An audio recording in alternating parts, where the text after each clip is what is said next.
Hello दोस्तों, स्वागत है आपका अपने यूट्यूब चैनल स्टडी अड्डा आर के जीके के चैनल पर। आज हम इस वीडियो में एसएससी जीडी से रिलेटिव 30 महत्वपूर्ण प्रश्न कवर करने वाले हैं। आज के जो क्वेश्चन है सारे सेलेक्टेड हैं जो आपको पिछले एग्जामों में पूछे गए हैं, तो बहुत ज़्यादा महत्वपूर्ण होने वाली है आपके लिए वीडियो। तो वीडियो में को पूरा और अंत तक जरूर देखिएगा। तो बिना टाइम गवाए करते हैं वीडियो को स्टार्ट। आपका पहला क्वेश्चन है, निम्नलिखित में से कौन कभी भारत का वित्त मंत्री नहीं रहे या रहा। आपसे क्वेश्चन में पूछा जा रहा है ऐसा निम्नलिखित में से कौन सा व्यक्ति है जो कभी भारत का वित्त मंत्री नहीं रहा। ऑप्शन है A doctor Manmohan Singh, B P Chidambaram, C Yashwant Sinha या कमलनाथ। तो कौन नहीं रहा, तो डी विकल्प आपका करेक्ट जवाब हो जाएगा। कौन? कमलनाथ। कमलनाथ भारत का वित्त मंत्री कभी भी वित्त मंत्री नहीं रहे हैं, तो डी विकल्प आपका करेक्ट जवाब हो जाता है।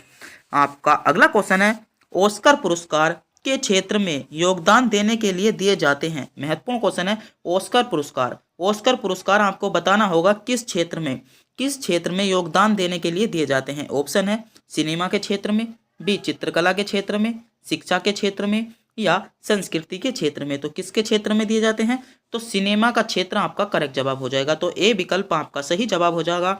जो ऑस्कर पुरस्कार होते हैं वह सिनेमा के क्षेत्र में आपके दिए जाते हैं। अगर आप भी इन 30 क्वेश्चनों में से 25 या 20 क्वेश्चनों को कवर कर रहे हो, जो 25 या 20 क्वेश्चन आपके याद के हैं, तो आपका जीके जीएस बहुत टॉप लेवल का है। अगर आपके 25 से 20 क्वेश्चन याद के नहीं निकलते हैं तो आपको क्या करने की है, और भी रिवाइज आपके जीके जीएस के क्वेश्चनों को और भी रिवाइज करने की जरूरत है। आपका अगला क्वेश्चन है, इंडिया गेट किस शहर में स्थित है। इंडिया गेट किस शहर में स्थित है। ऑप्शन है ए दिल्ली में, बी मुंबई में, चेन्नई में या कोलकाता में। तो इंडिया गेट कहाँ पर स्थित है, जल्दी से जल्दी बताइएगा, इंडिया गेट कहाँ पर स्थित है। तो आपका सही जवाब हो जाता है दिल्ली। विकल्प ए आपका करेक्ट जवाब हो जाएगा। इंडिया गेट जो है वो आपका दिल्ली में स्थित है। तो अगर आपने भी अभी तक हमारे टेलीग्राम चैनल को ज्वाइन नहीं किया है तो टेलीग्राम चैनल को ज्वाइन जरूर कर लिए, जिस पर रोज आपको 20 से 25 क्यूज क्वेश्चन मिलते हैं, जिससे आप अपनी जीके और जीएस के क्वेश्चनों में अपने लेवल को और भी बढ़ा सकते हो। आपका अगला क्वेश्चन है, खिलाड़ी जीवा मिल्खा सिंह, खिलाड़ी जो जीवा है मिल्खा सिंह का संबंध किस खेल से है। हॉकी से, क्रिकेट से, गोल्फ से या बिलियर्ड से। तो किससे है जो मिल्खा सिंह का संबंध किस खेल से है, सिंह का संबंध किस खेल से था, तो गोल्फ खेल से। सी विकल्प आपका करेक्ट जवाब हो जाएगा। आपका अगला क्वेश्चन है, डैश डैश डैश भाषा केरल प्रदेश में बोली जाती है। आपको बताना होगा ऐसी कौन सी भाषा है जो केरल प्रदेश में बोली जाती है। केरल प्रदेश में बोली जाने वाली भाषा कौन सी है। ऑप्शन है ए मलयालम भाषा, बी तेलुगु भाषा, सी गुजराती भाषा या तमिल भाषा। तो कौन सी भाषा केरल प्रदेश में बोली जाती है, केरल राज्य में कौन सी भाषा बोली जाती है, तो मलयालम भाषा। विकल्प ए आपका करेक्ट जवाब हो जाएगा। क्या? मलयालम भाषा केरल राज्य में आपकी बोली जाती है। आपका अगला क्वेश्चन है और महत्वपूर्ण क्वेश्चन है कि 2020 में ओलंपिक खेल का आयोजन कहाँ हुआ या कहाँ होगा। आपका क्वेश्चन है जो 2020 में ओलंपिक खेल का आयोजन हुआ था वह कहाँ पर हुआ था। ऑप्शन है ए बीजिंग में, बी टोक्यो में, सी ब्राजील में या मॉस्को में। तो कहाँ पर हुआ था जो ओलंपिक खेल थे 2020 का, उसका आयोजन कहाँ पर हुआ था, तो टोक्यो आपका करेक्ट जवाब हो जाता है। क्या? बी विकल्प आपका सही जवाब हो जाएगा। बी विकल्प आपका बिल्कुल सही जवाब हो जाता है। आपका अगला क्वेश्चन है, भारत में किस राज्य की उच्चतम साक्षरता दर है। आपके क्वेश्चन में पूछा जा रहा है कि भारत का ऐसा कौन सा राज्य है जिसकी जो साक्षरता दर है वह सबसे अधिक है। तो साक्षरता दर सबसे अधिक किस राज्य की है। ऑप्शन है केरल राज्य की, बी तमिलनाडु राज्य की, सी पंजाब राज्य की या हरियाणा राज्य की। तो भारत में किस राज्य की जो उच्चतम साक्षरता दर है, जो साक्षरता दर है वह सबसे अधिक किस राज्य की है, तो केरल राज्य। केरल राज्य आपका करेक्ट जवाब हो जाएगा। आपका अगला क्वेश्चन है, भारतीय सशस्त्र सेनाओं का सर्वोच्च कमांडर कौन होता है। बहुत ज्यादा क्वेश्चन में पूछा जाता है, बहुत ज्यादा क्वेश्चन पूछा जाता है कि भारत में जो सशस्त्र सेनाएं होती हैं, जो भारत में सशस्त्र सेना होती है, उनका जो सर्वोच्च कमांडर होता है वह कौन होता है। ऑप्शन है ए भारत का राष्ट्रपति, बी भारत का प्रधानमंत्री, सी भारत का मुख्य न्यायाधीश या इनमें से कोई नहीं। तो भारत का जो सर्वोच्च कमांडर होता है वह कौन होता है, तो आपका सही जवाब क्या हो जाएगा, भारत का राष्ट्रपति। भारत का राष्ट्रपति ए विकल्प आपका करेक्ट जवाब हो जाएगा। आपका अगला क्वेश्चन है, अंतरिक्ष में जाने वाले प्रथम भारतीय का नाम बताइए। अंतरिक्ष में जाने वाले प्रथम भारतीय कौन थे। आपके ऑप्शन है राकेश शर्मा, नरेश शर्मा, रवि शर्मा या राहुल शर्मा। तो अंतरिक्ष में जाने वाले प्रथम भारतीय कौन थे? तो राकेश शर्मा आपका करेक्ट जवाब हो जाएगा। राकेश शर्मा अंतरिक्ष में जाने वाले प्रथम व्यक्ति थे। आपका अगला क्वेश्चन है, भारत के गृह मंत्री का नाम क्या है? भारत के गृह मंत्री का नाम क्या है? ऑप्शन है ए श्री राजनाथ सिंह, बी अमित शाह, सी श्री अरुण जेटली या नरेंद्र मोदी। तो जल्दी से जल्दी बताइएगा कि भारत के गृह मंत्री का नाम क्या है? भारत के गृह मंत्री कौन है? भारत के गृह मंत्री कौन है? तो बी विकल्प आपका सही जवाब हो जाएगा, अमित शाह। अमित शाह भारत के गृह मंत्री हैं। कौन है? अमित शाह भारत के गृह मंत्री हैं। और आपको कमेंट बॉक्स में बताना होगा कि भारत के राष्ट्रपति कौन है। तो भारत के राष्ट्रपति का जवाब आपको कमेंट बॉक्स में बताना होगा। आपका अगला क्वेश्चन है, अमरकंटक में कौन सी नदी का उद्गम होता है? अमरकंटक से कौन सी नदी का उद्गम होता है? ऑप्शन है सोन नदी का, महानदी का, गोदावरी नदी का या नर्मदा नदी का। तो अमरकंटक में कौन सी नदी का उद्गम होता है? तो अमरकंटक में जो आपका उद्गम होता है वह कौन सी नदी का होता है? तो नर्मदा नदी का। डी विकल्प आपका करेक्ट जवाब हो जाएगा। नर्मदा नदी का अमरकंटक में क्या होता है? उद्गम होता है। आपका अगला क्वेश्चन है, भारत और चीन को कौन सी रेखा विभाजित करती है? बहुत ज़्यादा क्वेश्चन पूछा जाता है। भारत और चीन को विभाजित करने वाली रेखा कौन सी है? ऑप्शन है ए मैकमोहन रेखा, बी चीन लाइन, सी डोरंड लाइन या शत्रवपेलन। तो कौन सा है? तो भारत और चीन को कौन सी रेखा विभाजित करती है? तो मैकमोहन रेखा भारत और चीन को विभाजित करने वाली रेखा है। तो ए विकल्प आपका सही जवाब हो जाएगा। आपका अगला क्वेश्चन है, भारत में लौह पुरुष के नाम से किसे जाना जाता है? लौह पुरुष के नाम से आपसे क्वेश्चन में पूछा जा रहा है, भारत में लौह पुरुष के नाम से किसे जाना जाता है? ऑप्शन है ए अब्दुल कलाम आज़ाद को, बी पंडित जवाहरलाल नेहरू को, सी मोहनदास करमचंद गांधी को या वल्लभ भाई पटेल को। तो लौह पुरुष के नाम से किसे जाना जाता है? तो आपका सही जवाब क्या हो जाएगा? आपका जो लौह पुरुष के नाम से जाना जाता है वल्लभ भाई पटेल को जाना जाता है। तो टी विकल्प आपका क्या हो जाएगा? सही जवाब हो जाएगा। आपका अगला क्वेश्चन है, विक्टोरिया मेमोरियल कहाँ पर स्थित है? जो विक्टोरिया मेमोरियल है वह कहाँ पर स्थित है? ऑप्शन है लखनऊ में, कानपुर में, कोलकाता में या गोवा में। तो आपको बताना होगा विक्टोरिया मेमोरियल कहाँ पर स्थित है? तो आपका सही जवाब क्या हो जाता है? विक्टोरिया जो मेमोरियल है वह कहाँ पर स्थित है? तो कोलकाता आपका सही जवाब हो जाएगा। सी विकल्प क्या हो जाता है? आपका करेक्ट जवाब हो जाता है। आपका अगला क्वेश्चन है, भारत में चाय का सबसे बड़ा उत्पादक राज्य कौन सा है? आपको बताना होगा जो भारत में चाय का सबसे बड़ा उत्पादक राज्य है वह कौन सा है? भारत में चाय का सबसे बड़ा उत्पादक राज्य है। ऑप्शन है वेस्ट बंगाल या बिहार, असम या उड़ीसा। तो कौन सा है? आपका असम जो राज्य है बिल्कुल सही जवाब हो जाएगा। तो सी विकल्प क्या हो जाता है? बिल्कुल करेक्ट जवाब हो जाएगा। भारत में जो चाय का सबसे जो बड़ा उत्पादक राज्य कौन सा है? तो असम राज्य। सी विकल्प आपका करेक्ट जवाब हो जाता है। आपका अगला क्वेश्चन है, अर्जुन अवार्ड दिया जाता है। जो अर्जुन अवार्ड होता है वह किसे दिया जाता है? बहुत ज़्यादा क्वेश्चन पूछा जाता है।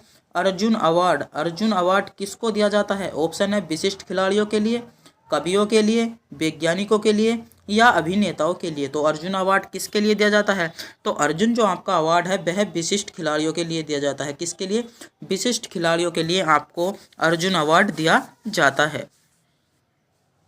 आपका अगला क्वेश्चन है, कश्मीर घाटी का मुख्य शहर है। कश्मीर घाटी का मुख्य शहर कौन सा है? ऑप्शन है पठानकोट, श्रीनगर, कुपवाड़ा या इनमें से कोई नहीं। तो आपसे क्वेश्चन में पूछा गया है कश्मीर घाटी का मुख्य शहर कौन सा है? तो कश्मीर घाटी का जो मुख्य शहर है, आपका सही जवाब क्या हो जाएगा? कश्मीर घाटी का मुख्य शहर श्रीनगर। बी विकल्प आपका सही जवाब हो जाएगा। आपका अगला क्वेश्चन है, किस देश को मध्य रात्रि के सूर्य का देश कहा जाता है? बहुत ज़्यादा क्वेश्चन पूछा जाता है कि मध्य रात्रि के सूर्य का देश किसे कहा जाता है। बहुत बार क्वेश्चन पूछा गया है कि मध्य रात्रि के सूर्य का देश किसे कहा जाता है? जापान को, नॉर्वे को, स्विट्जरलैंड को या इनमें से कोई नहीं। तो किसको कहा जाता है? नॉर्वे आपका करेक्ट जवाब हो जाएगा। नॉर्वे को मध्य रात्रि के सूर्य का देश भी कहा जाता है। आपका अगला क्वेश्चन है, चिल्का झील कहाँ स्थित है? आपको बताना होगा। आपसे क्वेश्चन में पूछा गया है चिल्का चिल्का झील कहाँ पर स्थित है? ऑप्शन है उड़ीसा में, बिहार में, मध्य प्रदेश में या इनमें से कोई नहीं। तो चिल्का झील कहाँ पर स्थित है आपको बताना होगा। चिल्का झील कहाँ पर स्थित है? तो उड़ीसा राज्य में आपकी चिल्का झील स्थित है। तो ए विकल्प क्या हो जाएगा? ए विकल्प आपका सही जवाब हो जाता है। आपका अगला क्वेश्चन है सत्यमेव जयते कहाँ से लिया गया है? महत्वपूर्ण क्वेश्चन है और बहुत बार क्वेश्चन पूछा भी गया है। इस क्वेश्चन को मैं स्टार दूंगा तो इसको आप नोट कर सकते हो। आपसे क्वेश्चन में पूछा गया है सत्यमेव जयते कहाँ से लिया गया है? ऑप्शन है ए मंडोक उपनिषद से, ऋग्वेद से, न्याय सूत्र से या सामवेद से। तो कहाँ से लिया गया है? जो सत्यमेव जयते है आपका मंडोक उपनिषद से लिया गया है। तो ए विकल्प क्या है? ए विकल्प आपका बिल्कुल सही जवाब है। आपका अगला क्वेश्चन है मिजोरम की राजधानी क्या है? मिजोरम की राजधानी क्या है? ऑप्शन है आइजोल, शिलोंग, इम्फाल या इनमें से कोई नहीं। तो जल्दी से जल्दी जज कीजिएगा कि मिजोरम की राजधानी क्या है। बताइएगा कमेंट बॉक्स में मिजोरम की राजधानी क्या है। आपसे क्वेश्चन में पूछा गया है मिजोरम की राजधानी। तो मिजोरम की राजधानी क्या है? जिन बच्चों ने भी मिजोरम की राजधानी विकल्प ए को चुना है वह बिल्कुल सही चुना है। आइजोल आपकी मिजोरम की राजधानी हो जाएगा। आपका अगला क्वेश्चन है बिहू किस राज्य का परंपरागत नृत्य है? बहुत ज़्यादा बिहू नृत्य पूछा जाता है। बिहू नृत्य किस राज्य का परंपरागत नृत्य है? बिहार का, असम, पंजाब या इनमें से कोई नहीं। तो कहाँ का है? असम या ओसम के नाम से भी जाना जाता है असम को। तो बी विकल्प आपका करेक्ट जवाब हो जाएगा।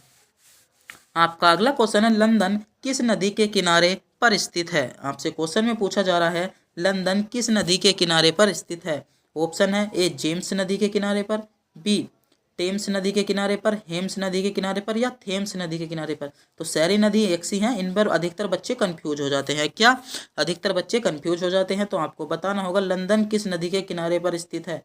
जेम्स नदी गलत जवाब, टेम्स नदी गलत जवाब, हेम्स नदी गलत जवाब। तो सही जवाब क्या हो जाएगा? थेम्स नदी। थेम्स बस थे और टे है और जय का अंतर है। तो यही अंतर आपको ध्यान रखना है। कौन सी? थेम्स नदी आपका सही जवाब हो जाएगा। आपका अगला क्वेश्चन है नक्शे का प्रयोग क्या खोजने में किया जाता है? जो नक्शे का प्रयोग होता है वह क्या खोजने में किया जाता है? दूरी को खोजने में नक्शे का प्रयोग किया जाता है, दिशा की जांच करने में नक्शे का प्रयोग किया जाता है, लंबाई को खोजने में नक्शे का प्रयोग किया जाता है, उपयुक्त सभी। तो बताइएगा कि नक्शे का प्रयोग किस चीज़ में किया जाता है? नक्शे का प्रयोग दूरी को मापने के लिए, दिशा मापने के लिए या लंबाई मापने के लिए। तो किसको खोजने के लिए नक्शे का प्रयोग किया जाता है? तो उपयुक्त सभी, डी विकल्प आपका करेक्ट जवाब हो जाएगा। क्या? दूरी, दिशा और लंबाई तीनों के लिए ही नक्शे का प्रयोग किया जाता है। आपका अगला क्वेश्चन है भारतीय सेना का सर्वोच्च कमांडर कौन होता है? भारतीय जो सेना होती है उसका सर्वोच्च कमांडर कौन होता है? ऑप्शन है ए सर्वोच्च न्यायालय का मुख्य न्यायाधीश, बी लोकसभा का अध्यक्ष, भारत का राष्ट्रपति या इनमें से कोई नहीं। तो सर्वोच्च न्यायालय का मुख्य न्यायाधीश कौन होता है आपका? सर्वोच्च न्यायालय का जो मुख्य न्यायाधीश होता है वह कौन होता है? वो आपसे क्वेश्चन में पूछा गया है, इसमें थोड़ी सी मिसकन्फ्यूजन हो गई थी। तो भारतीय सेना का सर्वोच्च कमांडर कौन होता है? तो कौन होता है? राष्ट्रपति होता है। तो थोड़ी सी इसमें मिसअंडरस्टैंडिंग हो गई थी। आपसे क्वेश्चन में पूछा गया था भारतीय सेना का सर्वोच्च कमांडर कौन होता है? तो भारत का राष्ट्रपति आपका करेक्ट जवाब हो जाएगा।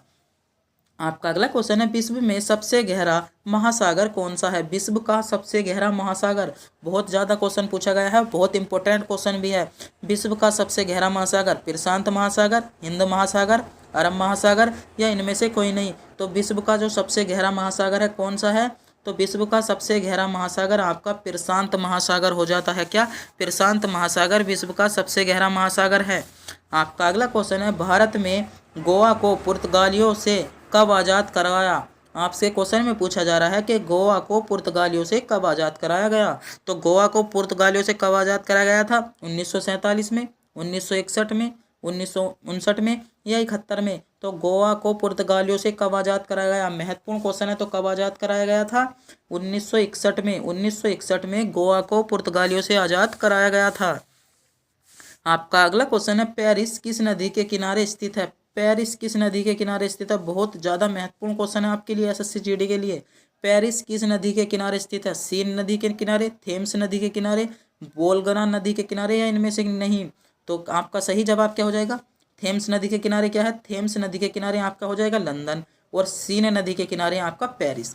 क्या, सीने नदी के किनारे आपका पेरिस, बिल्कुल ए विकल्प आपका सही जवाब हो जाएगा। और जो लंदन जो है भाई आपका कौन सी, थेम्स नदी के किनारे कौन सा है, लंदन बसा हुआ है। आपका अगला क्वेश्चन है, नेशनल बोटानिकल गार्डन किस राज्य शहर में स्थित है। ऑप्शन है, ए लखनऊ शहर में, बी रेवा शहर में, जयपुर शहर में, या इनमें से कोई नहीं। तो नेशनल बोटानिकल गार्डन किस शहर में स्थित है, किस शहर में स्थित है, तो लखनऊ शहर, ए विकल्प आपका करेक्ट जवाब हो जाएगा। कौन से शहर में स्थित है, लखनऊ शहर आपका सही जवाब हो जाता है। आपका अगला क्वेश्चन है, भारत में मुद्रा की छपाई के द्वारा की जाती है। बहुत ज़्यादा महत्वपूर्ण क्वेश्चन है और आज की वीडियो का अंतिम क्वेश्चन होने वाला है कि भारत में मुद्रा की छपाई किसके द्वारा की जाती है, सेबी के द्वारा, फिक्की के द्वारा, आरबीआई के द्वारा, या इनमें से कोई नहीं। तो जो भारत में मुद्रा की छपाई की जाती है वह किसके द्वारा की जाती है, तो आरबीआई के द्वारा की जाती है। किसके द्वारा, आरबीआई के द्वारा क्या की जाती है, भारत में मुद्रा की छपाई की जाती है। तो सी विकल्प आपका करेक्ट जवाब हो जाएगा। आज के जो क्वेश्चन थे वे सारे सेलेक्टेड क्वेश्चन थे। आज के जो 30 क्वेश्चन थे वे महत्वपूर्ण क्वेश्चन थे। तो कमेंट बॉक्स में बताना ना भूलें कि कितने बच्चों के 20 से 25 क्वेश्चन सही थे। 20 से 25 क्वेश्चन कितने बच्चों के सही थे। अगर आपके 20 से 25 क्वेश्चन सही थे तो आपका जीके का और जीएस का जो लेवल है वो भी बहुत ही आपका अच्छा हो गया है। तो अगर आप भी हमारे चैनल पर नए हो तो चैनल को सब्सक्राइब जरूर कर लीजिएगा। तब तक के लिए मिलते हैं अगली वीडियो में। और टेलीग्राम चैनल को ज्वाइन भी नहीं किया तो टेलीग्राम चैनल को भी ज्वाइन कर लीजिएगा, उसका लिंक आपको वीडियो के डिस्क्रिप्शन में मिल जाएगा।